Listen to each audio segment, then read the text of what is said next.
My question is, given all these demotions, what is your personal religion? Or is there any type of God to you? Like, is there a purpose, given that we're just sitting on this speck in the middle of this sea of stars? Now, I don't want to duck any questions. And I'm not going to duck this one, even though I have high religious personages who are close friends of mine in this room.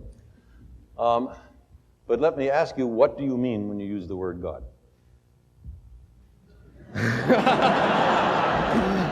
Well, I guess what my question, it's like, is there a purpose for, I mean, given all these demotions, why don't we just blow ourselves up? Why don't we? Yeah, what is our purpose? I mean... Let me turn the question around. If we do blow ourselves up, does that disprove the existence of God? No, I guess not. I mean, it'll be a little late to make the discovery, but still. Yeah. I guess what I'm asking is, since as we kind of make God almost go away in this, as he, through these demotions, and I don't mean he, because who knows what God is, but still saying it makes it sort of icky, doesn't it? Yeah, it's tough. We like it to be a he, don't we? Yeah. We've been trained to think of it as a he. It seems that through the ages, humans have created a mythological framework that has always often involves some kind of higher spiritual powers. And as every human culture has done that.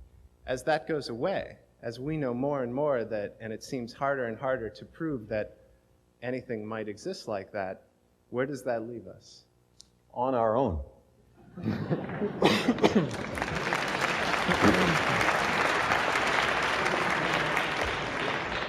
Which, to my mind, is much more responsible than hoping that someone will save us from ourselves so we don't have to make our best efforts to do it ourselves.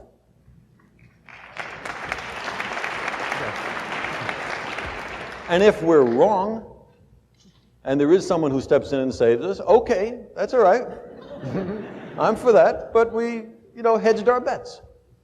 It's Pascal's bargain run backwards.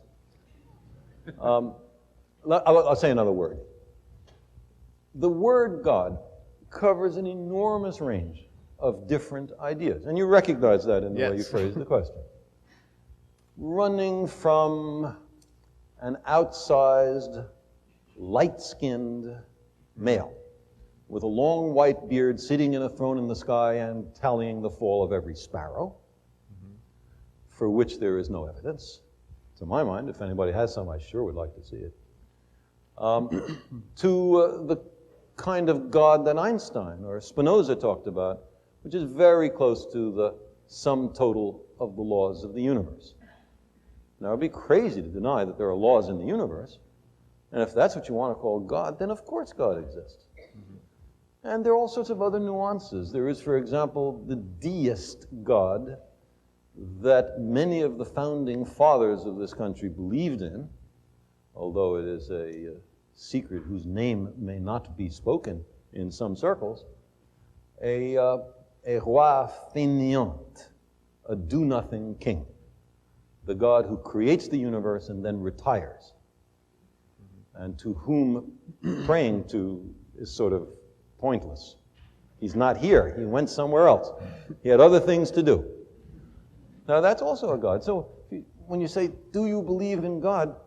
If I say yes or if I say no, you have learned absolutely nothing. I guess I'm asking you to define yours if you have one. But why would we use a word so ambiguous that means so many different things? It gives you freedom to define it as you choose. It gives you freedom to seem to agree with someone else with whom you do not agree.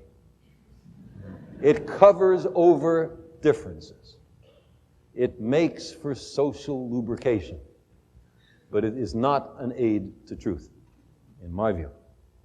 And therefore, I think we need much sharper language when we ask these questions. Sorry to take so long in answering this, but this is an important issue.